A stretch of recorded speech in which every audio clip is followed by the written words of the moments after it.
সম্মানিত সাংবাদিক নেতৃবৃন্দ, প্রেস ক্লাবের নেতৃবৃন্দ, প্রিয় ভাই বোন, আসসালামু আলাইকুম। গতকাল খেলা দেখেছি, আমার প্রিয় দল ব্রাজিলের। খেলা দেখতে গিয়ে একটু ক্লান্ত বোধ করেছি, তো যেটা এখন আর পুরোপুরি কাটিয়ে উঠতে পারিনি। তো যাই হোক, আমি আসলে এখনো খেলাধুলা দেখতে পছন্দ করি, এখনো তরুণ, ভালো লাগে। বয়সে তরুণ না হলে মনে তো তরুণ অবশ্যই। তো শহীদ প্রেসিডেন্ট জিয়া রহমান সাহেবের আলোচনা করতে গেলে এত অল্প পরিসরে এটা হয় না। আসলে একটা কথা, খুব সত্য কথা বলেছেন, আমার যেটা মনে হয়েছে যে আসলে তার উপরে গবেষণাটা এত অপ্রতুল, যেটা আমার মনে হয় যে এটা ইতিহাসের প্রতি কিছুটা আপনার কৃপণতা দেখানো, অবিচার করা হয়েছে।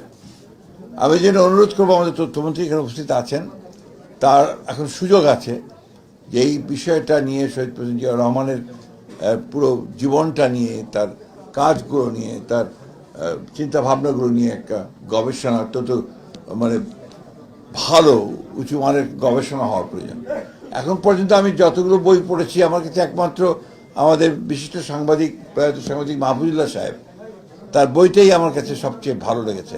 এবং এত আপনার গবেষণা লব্ধ একটা বই, গবেষণা করেই তিনি কাজটা করেছেন, যেটা আমাদেরকে কিছুটা আপনার কাজ দেয়। যারা পড়তে চান তারা এটা পাবেন।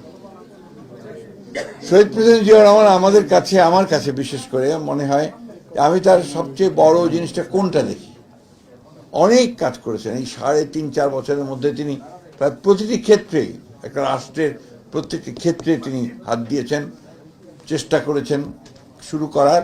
কিন্তু কোন বিষয়গুলো সবচেয়ে আমার কাছে মনে হয় যে এগুলো মৌলিক কাজ করেছেন, প্রথমটি আমার কাছে যেটা মনে হয় সেটা হচ্ছে যে আমি যে একজন বাংলাদেশি, আমি যে সেপারেট, আমার যে আলাদা আইডেন্টিটি আছে, আমি যে পশ্চিম বাংলার বাঙালি নই, আমি এই ভূখণ্ডের একজন নাগরিক, এবং আমার যে আলাদা একটা সত্তা আছে, এটা তিনি এস্টাবলিশ করেছেন তার বাংলাদেশি জাতীয়তাবাদের যে তথ্য, সেই তথ্য দিয়ে।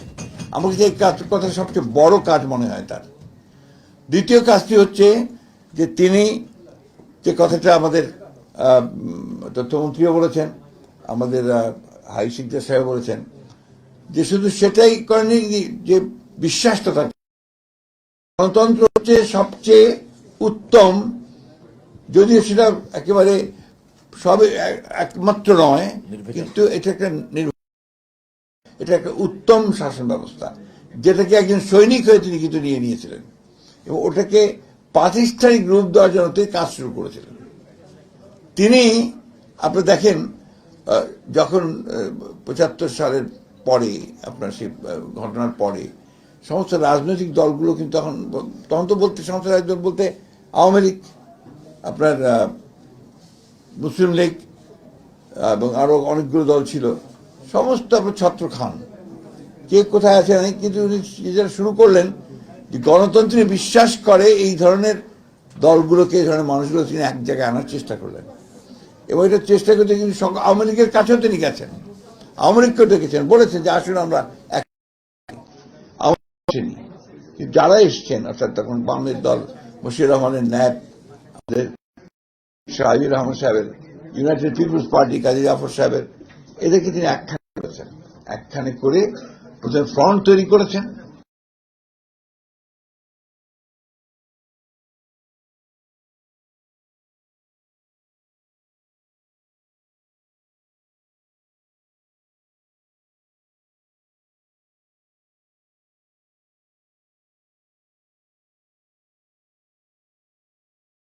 কঠিন।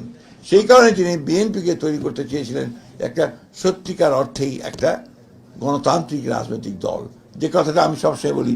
তার ক্যারেক্টারটা কি? লিবারেল ডেমোক্রেসি, উদারপন্থী রাজনৈতিক দল।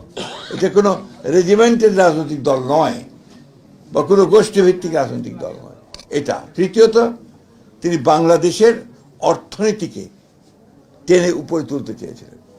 আপনারা মনে করেন যে 74 সালে একটা দুর্ভিক্ষ হয়ে গেল, ভয়াবহ দুর্ভিক্ষ, এবং অমর্ত্য সেন বললেন যে এটা মানুষ সৃষ্টি একটা দুর্ভিক্ষ, অর্থাৎ আওয়ামী লীগের ব্যর্থতার কারণে হয়েছে, মানুষ মারা গেছে, আনবিলিভেবল। সেই দুর্ভিক্ষ পীড়িত এবং নিক্সনের ভাষায় একটা আপনার বটমলেস বাস্কেট, সেই দেশটাকে তিনি টেনে উপরে তোলার চেষ্টা করলেন। এই কথাগুলো কিন্তু আমরা সব জায়গায় বলি না সেইভাবে। তার কৃতিত্বটা কিন্তু এই জায়গাগুলোতে। তিনি মানুষের মধ্যে আশার সঞ্চার করলেন, মাইলের পর মাইল হেঁটেছেন এবং মানুষকে উজ্জীবিত করার চেষ্টা করেছেন। আপনার কৃষকের কাছে ঘরের দুর্গেরা গেছেন।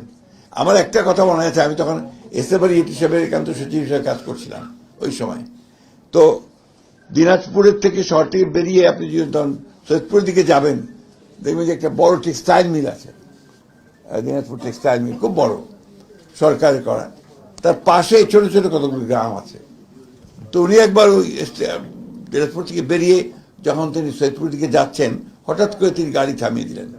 তিনি সাধারণত গাড়ি নিজে চালাতেন, অথবা ডেপুটি কমিশনার গাড়ি চালাতে বলতে পাশে বসতেন, আর তিনি যখন গাড়ি চালাতেন ডেপুটি কমিশনারকে পাশে বসাতেন। গাড়ি থামিয়ে দিলেন, কনভয় থেমে গেল। সাহেব বলছে হঠাৎ কি হলো? প্রেসিডেন্ট নিজে নেমে গিয়ে ওই গ্রামের মধ্যে ঢুকলেন, ঢুকে একটা বাসায় চলে গেলেন। এটা আমার দেখা, সেই জন্য বলছি। একটা খুব একেবারেই দরিদ্র নয়, কিন্তু দরিদ্র লোকের বাড়ি। সে গিয়ে ঢুকলেন, ঢুকে তখন ওই বাড়িতে সবাই তো যারা পুরুষ মানুষ তারা কাজে চলে গেছে, মাঠে চলে গেছে। একজন মা, সম্ভবত বৃদ্ধা একজন তিনি ছিলেন, তিনি গিয়ে বৃদ্ধাকে গিয়ে বললেন যে মা, আমি একটু পানি খাবো। তো বুড়ি তো প্রথমেই আপনার ঘাবড়ে গেছে যে এত মানুষ, এত পুলিশ, আর্মি,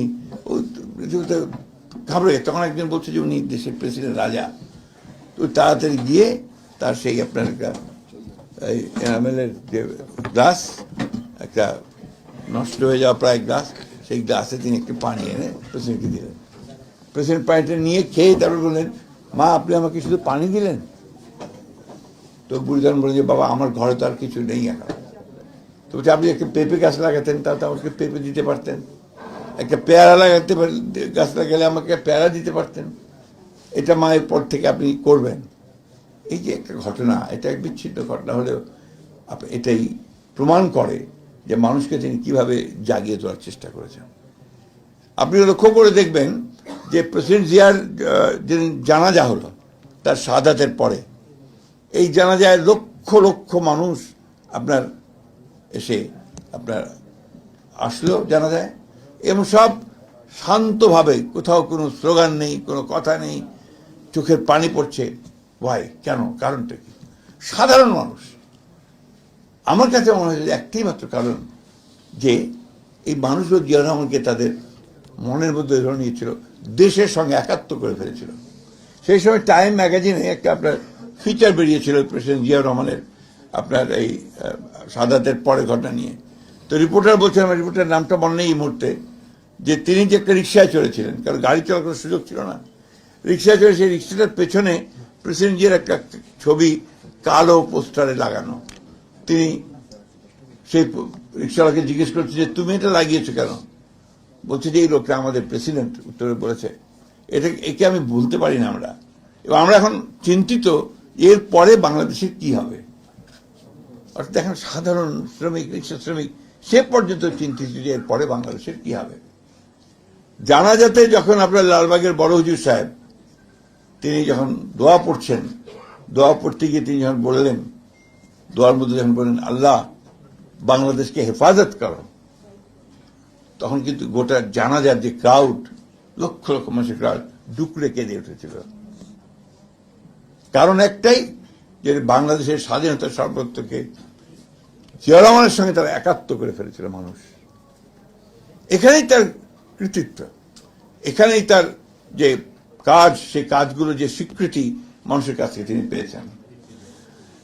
এক কথা বলে শেষ করা যাবে না। তো কোন দিকে নাই আপনার খেলাধুলা, নতুন করি, আপনার চলচ্চিত্র, তারপরে আপনার সঙ্গীত।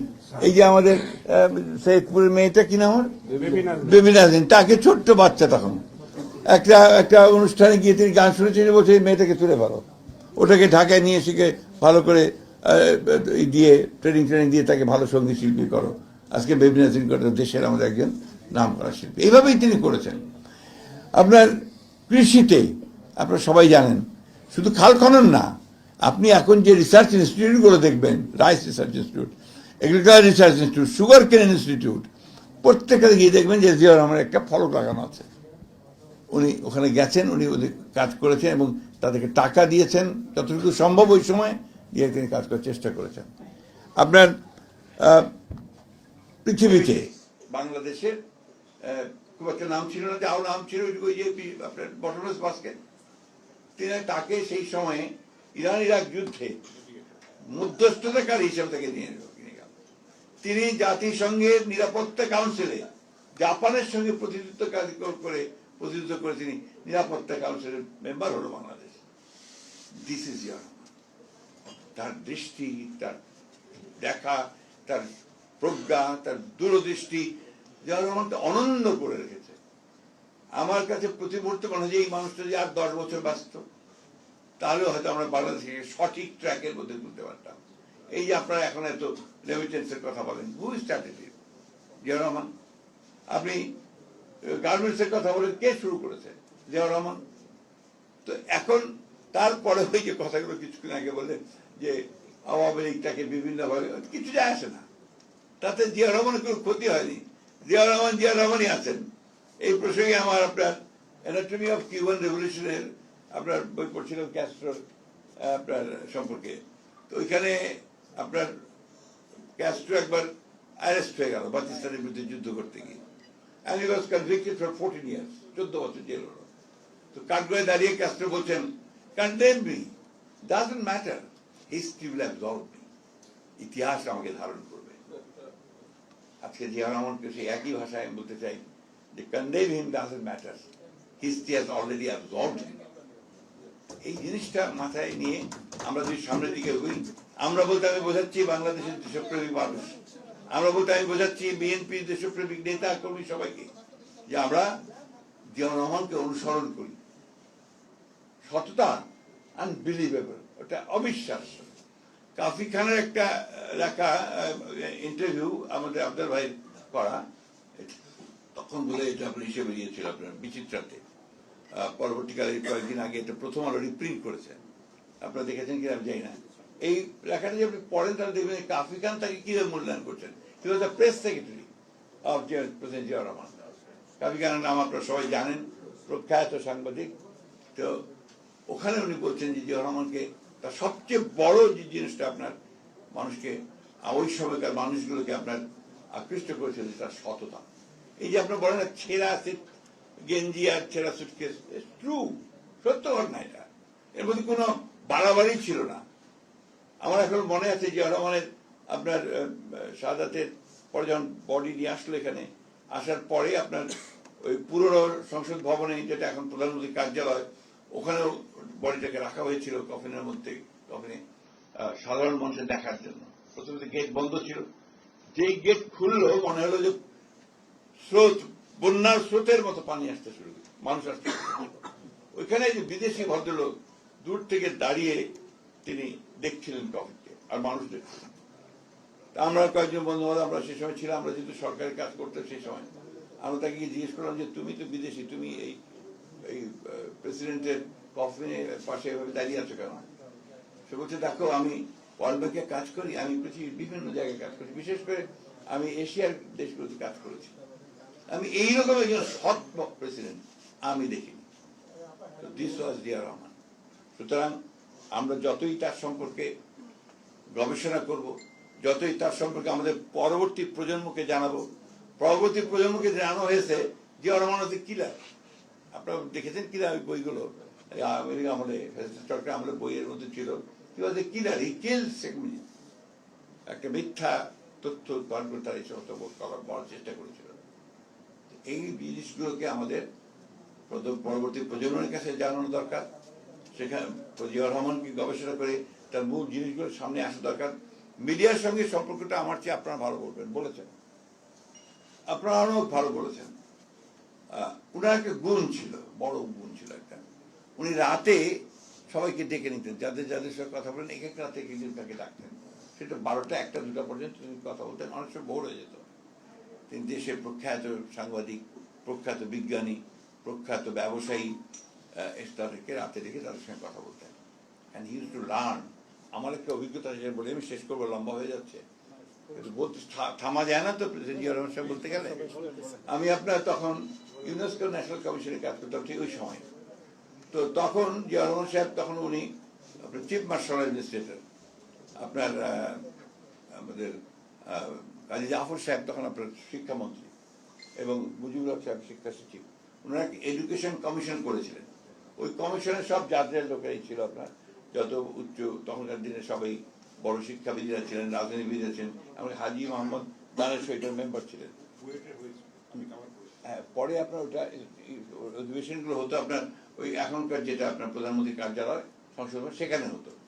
তো ওখানে যখন অধিবেশনটা চলতো, তো আমরা কয়েকদিন সিলেক্টেড হয়েছিলাম আপনার to act as reporters UNESCO national commission থেকে। আমরা কাজ করতাম, সব লিখতাম। তো জিয়া রহমান সাহেবকে এসে দেখতাম, উনি এসে বসতেন, টুপিটা রাখতেন, দেখে একটা নোটবই বার করে নোট নিতেন। যে যা বলছে শুধু নোট নিতেন, কথা বলতেন না। এমনকি শেষের দিন, অর্থাৎ প্রায় 15 দিন সে ডেলিভারিগুলো হয়েছে, শেষের দিনে তিনি কথা বললেন। এই সময় তিনি আবার ছাত্র নেতাদেরকেও ডেকেছেন। সেই সময় মাহবুব রহমান মান্না তখন আপনার ডাক্তার ভিপি, তাকেও ডেকেছেন, তার সঙ্গে কথা বলছেন, অন্যান্য দলগুলোকে ডেকে ডেকে তিনি কথা বলেছেন। এই যে সব আগে জানা, জেনে তারপরে সেগুলোকে আপনার নিজের চিন্তা ভাবনা করতে মানুষের সামনে নিয়ে আসা, এটা ছিল যে আমার কৃতিত্ব। এই যে হিজবুল বাহার সম্পর্কে অনেক অনেক কথা বলেন। উদ্দেশ্যটা কি ছিল? যে দেশের সবচেয়ে ভালো ছাত্রছাত্রীদেরকে তিনি জাহাজে উঠিয়েছেন, উঠিয়ে তাদেরকে বাংলাদেশ দেখানোর জন্য এবং বঙ্গোপসাগর দেখানোর জন্য তিনি নিয়ে গেছেন। এবং সেখানে সমস্ত বিশিষ্ট আপনার অধ্যাপক যারা আপনার ছিলেন, রিসার্চার, তাদেরকে নিয়ে গেছেন যে তাদেরকে জানাও যে এটার মধ্যে কি আছে, সমুদ্রে কি আছে, এখানে আমাদের ভবিষ্যৎ কি আছে, দেশ সম্পর্কে তাদেরকে জানা। এই যে চিন্তাগুলো, এই যে আপনার ভাবনাগুলো, যেটা সত্যিকার অর্থে একজন মহানায়ক, শুধু রাষ্ট্রনায়ক নয়, আমি বলি একজন মহানায়ক, ক্ষণজন্মা পুরুষ, তার পক্ষে এটা সম্ভব হয়েছে। তাই আমি শেষ করছি এই কথা বলে, আমি যে কথাগুলো বলেছেন এখানে, যে এখন একটা সুযোগ এসছে আবার জিয়া রহমানকে অনুসরণ করার সুযোগ এসছে আপনাদের প্রেস ক্লাবের আরো উন্নয়ন ঘটানোর জন্য। আমরা খুব কষ্ট পাই, ফ্র্যাঙ্কলি বলি, যেমন আপনাদের যে অডিটোরিয়াম বলেন, মিলনায়তন বলেন, ওখানে অবস্থা খুব খারাপ। ওখানে আপনার কাজ কোনো অনুষ্ঠান করা যায় না। এখন একবার প্রধানমন্ত্রীকে নিয়ে আসেন, আমি তো প্রধানমন্ত্রীর মধ্যে একটা ছায়া দেখতে পাই, প্রতিচ্ছবি দেখতে পাই। উনিও কিন্তু একইভাবে কাজ করছেন, দিন রাত কাজ করার চেষ্টা করছেন। এটাকে কাজে আপনারা তাকে বলেন, নিমন্ত্রণ করেন, নিয়ে আসেন, এবং তার কাছে যে আপনাদের অডিটোরিয়ামটা এটা আরো ভালোভাবে নতুন করে আপনার করা যায়। সেই সঙ্গে মিডিয়ার যে সমস্যাগুলো আছে সেগুলো সম্পর্কে তাকে বলেন। মিডিয়ার সমস্যাটা এখন বিশাল, আমি অত কিছু বলতে চাই না। সবচেয়ে বড় সমস্যা মিডিয়া, তো মিডিয়া নাই এখন, একটা বিজনেস হাউসের প্রতিনিধি হয়ে গেছে। যে কথাটা বলছিলেন চাটুকারিতা কাকে বলে এখন মিডিয়াতেই দেখা যায়। কিছু মনে করবেন না, কিছু মনে করবেন না। We have seen it in the last regime, কিভাবে চাটুকারিতা হয়েছে। আমি আশা করবো যে এখন আপনারা সেখান থেকে বেরিয়ে এসছেন, লড়াই করেছেন, যুদ্ধ করেছেন এর বিরুদ্ধে। নিঃসন্দেহে আপনারা ভালোভাবে কাজে লাগান। আমরা আপনাদের সঙ্গে আছি, আগেও ছিলাম, এখন আছি। রাস্তায় যেমন একসাথে মিছিল করেছি, এখনো দরকার হলে প্রয়োজনে আমরা এই ব্যাপারে আপনাদেরকে সর্বোচ্চ সহযোগিতা প্রদান করবো। আপনাদের সকলকে ধন্যবাদ, আন্তরিকভাবে ধন্যবাদ জানাচ্ছি আমাকে এখানে আমাদের কথা বলার সুযোগ দেবেন। ধন্যবাদ।